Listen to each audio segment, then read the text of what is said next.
আল্লাহ চাইলে আকাশ থেকে পাথর বৃষ্টি নাজিল করতে পারেন কি পারেন না? এই মুহূর্তে এখানে ভূমিকম্প দিতে পারেন কি পারেন না? আচ্ছা, ভূমিকম্প যখন হয় আমাদের কারো হুঁশ থাকে? আপনি মনে করছেন আমরা সাধারণ মানুষ, আমরা দৌড় দেই, আর প্রেসিডেন্ট প্রধানমন্ত্রী ওনারা বুঝি খাটে শুয়ে থাকে?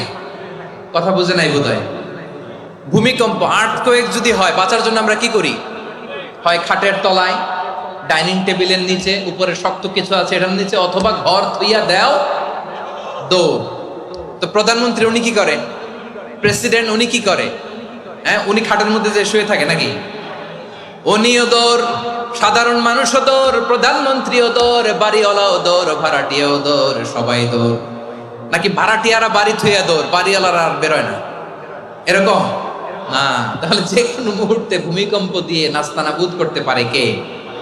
আমার প্রিয় ভাইয়েরা, আমরা নিরাপদ নই, আমরা তার দয়ায় বেঁচে আছি। কার দয়ায়?